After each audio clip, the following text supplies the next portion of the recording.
في الأول بس كده أحب أقول لكم كل سنة وانتم طيبين بمناسبة قدوم شهر رمضان الكريم. بكرة إن شاء الله رمضان، عايزين نكون مستعدين له كويس أوي. كل سنة وانتم طيبين كمان مرة. فيلم النهاردة قصة حقيقية، ويلا بينا نبدأ على الفيلم. يلا بينا نبدأ على الفيلم. بيبدأ الفيلم في صحراء أتاكاما بمنطقة تشيلي، والكلام ده بيكون يوم 5 أغسطس لسنة 2010. بيكون في أتوبيس بيتحرك بمجموعة عمال كده، وبيدخل مشرف العمال واللي بيكون اسمه لوتشو، واللي بيقول للشخص ده إنه لقى قطعة المراية دي جوه الجبل، وده معناه إن الجبل بيحصل فيه اهتزازات، ومعنى كده إنه ممكن ينهار في أي لحظة. لكن الراجل ده واللي هو صاحب المنجم واسمه ماركو بيقول إن الجبل ده هيقدر يعيش 100 سنة قدام، وأنت شوف شغلك وبس. وبيتحركوا في عربية كده علشان يدخلوا للمنجم عشان يشوفوا شغله، وبيكون في عضو جديد انضم للمجموعة. بيسأل ماريو هل ده المدخل الوحيد للمنجم، فبيقول له وبيوصلوا للمكان اللي بيشتغلوا فيه، وبينزلوا من العربية وبيبدأوا يتوزعوا في المكان عشان يشوفوا شغلهم. ولكن المشرف بيشوف تاني قطعة مراية على الأرض، وده معناه فعلا إن في حركة في الجبل. وبيشوف كمان شق في الجبل كده، وهنا بيزيد قلقه زيادة. وفجأة بيقع قطع صخور ضخمة على الأرض كده، وبيجروا بسرعة بعيد عنها، وبيكون الجبل كله بينهار عليهم. وبنروح كمان للمجموعة التانية دي، وبيكون برضو الجبل بينهار عندهم، وبيحاولوا يهربوا منه بسرعة قبل ما يتزنقوا جوه الجبل ده، لأن لو المدخل الوحيد اللي ليه اتقفل مش هيعرفوا يخرجوا منه أبدا. وبيكون المكان كله بقى فوضى، والكل بيحاول يهرب. وبيركب واحد منهم العربية، وبيبدأوا يلموا بعض كده بسرعة علشان يهربوا، وبيتأكدوا إن الكل موجود. وبيكون المجموعتين كل مجموعة رايحة للتانية علشان مفكرين إن هناك أأمن. ولما بيتلاقوا في النص بيقع عليهم صخرة كبيرة، وبيتفجر حاجة كده، وبيتقفل مدخل المنجم عليهم. ولما بيفوقوا بيجي المشهد على ماريو وهو بيقوم، وبيبدأ يطمن إن الكل بخير. وبيكونوا كلهم واقفين وشايفين إن في صخرة كبيرة قفلت المدخل، وهو ده المدخل والمخرج الوحيد للمنجم زي ما اتفقنا. وبيقول ماريو إن دي قلب الجبل، وبيكون الناس بره اتلمت على الصوت وبيحاولوا يتفقدوا الوضع. وفي واحد عسل كده بيحب الفضايح وراح جري يبلغ الإعلام والصحافة بالموضوع، وبيعرف أهالي كل العمال اللي في المنجم باللي حصل من الأخبار. وبنروح للعمال اللي في المنجم تحت، وبيقول المشرف إن الملجأ ده اتعمل عشان يكفي 30 شخص، وبيكونوا بيتناقشوا هيعملوا ايه وهيتصرفوا ازاي. ولكن ماريو بيكون مش قادر يفضل قاعد كده ومستني المساعدة، واكيد في حاجة نقدر نعملها. ولكن بيصر المشرف على رأيه وان الملجأ امن مكان يفضلوا فيه دلوقتي، وان فيه لاسلكي واكل وادوات صحية للطوارئ وعشان نقدر نعالج الناس اللي اتصابوا. لكن ماريو بيقول له ان في سلم هناك هروح اشوف ايه وضعه، وبيروح معاه كمان واحد. وبيكون اهالي الناس دي واقفين فوق، وبيكون الامن محاوط المكان بسلك كده زيادة امان لهم. وبتقول واحدة منهم اننا واقفين بقالنا 5 ساعات يا كفرة ومحدش بيعمل حاجة. فبيرد عليها المسؤول في الشركة ان الوضع تحت السيطرة. وبيكون الاهالي بيزعقوا فيهم وبيقولوا لهم ما جبتوش فرق انقاذ وحفارات ليه،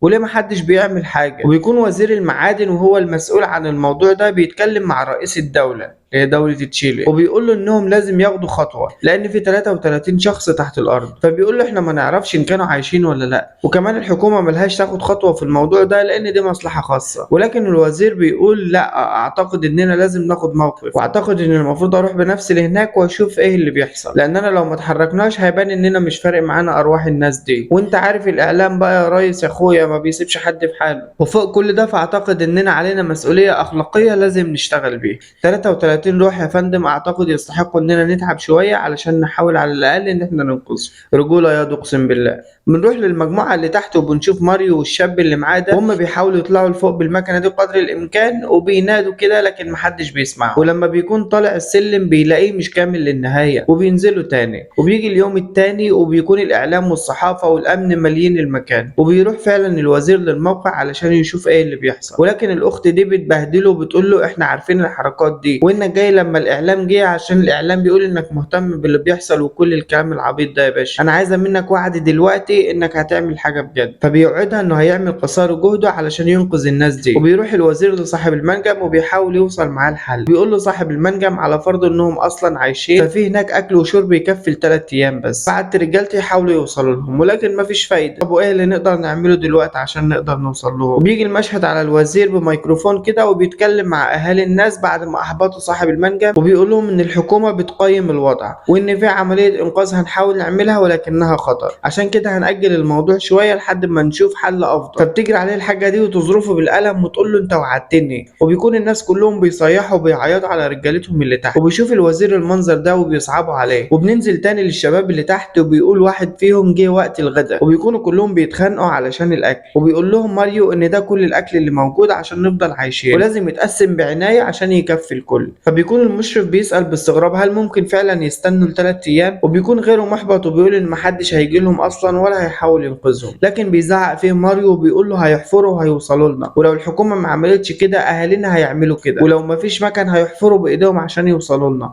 أنت فاهم؟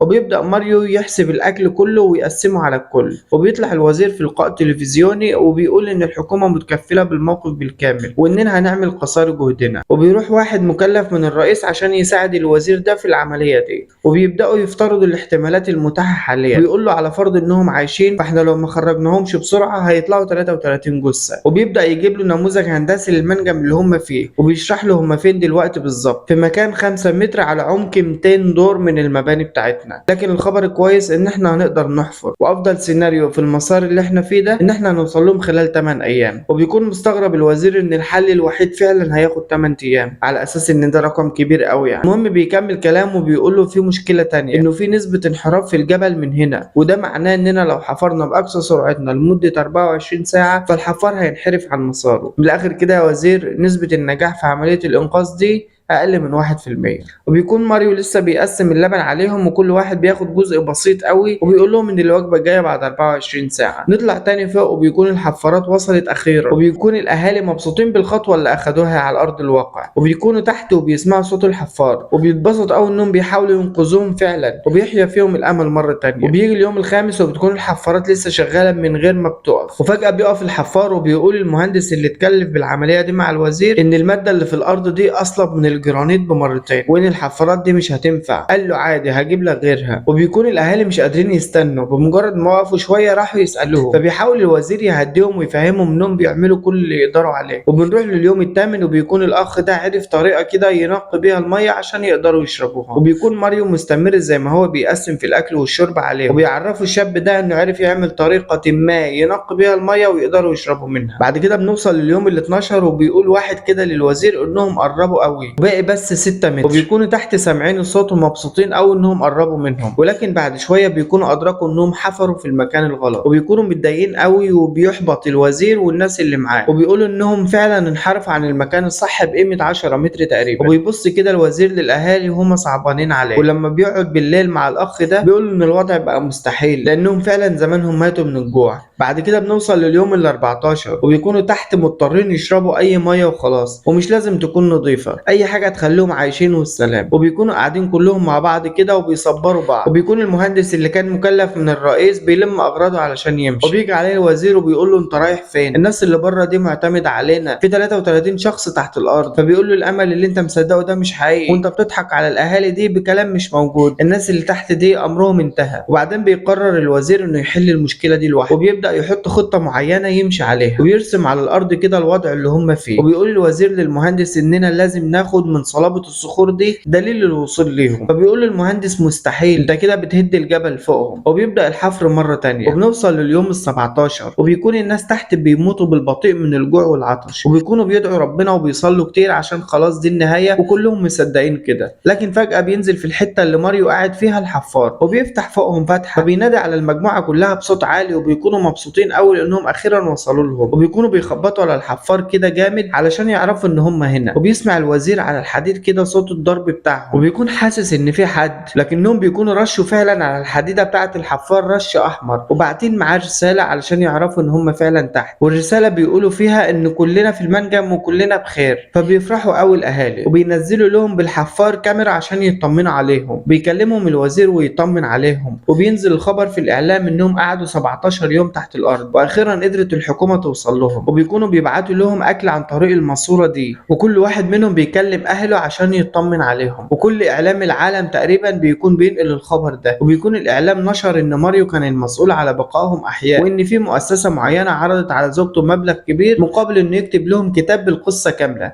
لما بيلاقوا تحت ان هو اتميز عنهم بيغيروا منه وبيتريقوا عليه. وبيعدي عليهم ايام كتير لانهم مش عارفين يحفروا مكان لهم يخرجوا منه. وبنوصل لليوم ال 54 50 وبيكونوا تحت الوضع مش احسن حاجه، وبيكون في واحد منهم بيتخانق مع واحد تاني علشان اخد منه الام بي 3 بتاعته، فبيلحقهم ماريو بيقول لهم خلاص هناكل بعض علشان شويه ناس غنيه هيعطونا شويه فلوس، وبيستغرب انهم وصلوا للمرحله دي وما تخلوش حاجه تغيرنا، احنا دخلنا هنا عمال مناجم وهنخرج من هنا عمال مناجم زي ما احنا. اقول لكم على حاجه، انا مش هعمل اي حاجه تميزنا عنه علشان احنا اخوات، فلا بد نفضل زي ما احنا ونفضل مع بعض على طول. وبيتاثروا بكلامه وبياخدوه كلهم في حضنه وبيحضنوا كلهم في بعض بمشهد مؤثر شويه. وبيجرب المهندس ومعاه الوزير بحفار جديد ينزل في الفتحه دي في محاوله جديده منهم، المحاوله دي المره دي بتنجح وبيفرحوا قوي، وبيقول الوزير للضباط يشيل السياج للاهالي وبيفتحوا لهم الباب. بعد كده بنوصل لليوم 58 وبيكونوا بيتكلموا معاهم وبيفهموهم ان المفروض يعملوا ايه علشان يقدروا يوصلوا لهم، وبيبداوا يتفقوا مع بعض انهم هينقلوا عمود معين لمكان معين ويفجروا مكان تاني كده عشان يعمل فتحة اكبر ويقدروا يخرجوا منه. بيعملوا فعلا الفتحة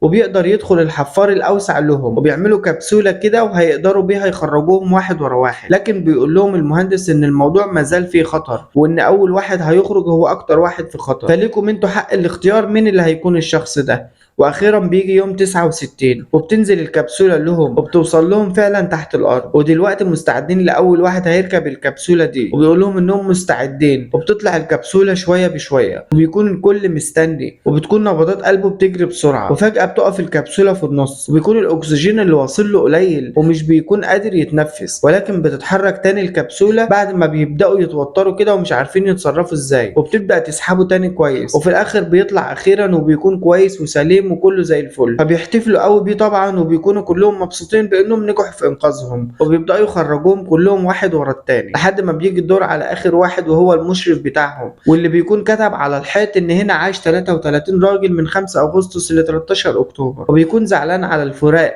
زعل غريب شويه بس الفراق فعلا مش حلو. وبنشوف في اخر الفيلم صورة العمال الحقيقيين اللي كانوا في القصة دي.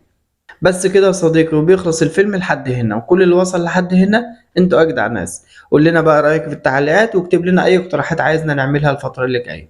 وفي الاخر كالعاده اسم الفيلم هيكون في اول تعليق. وصلى على النبي محمد. سلام.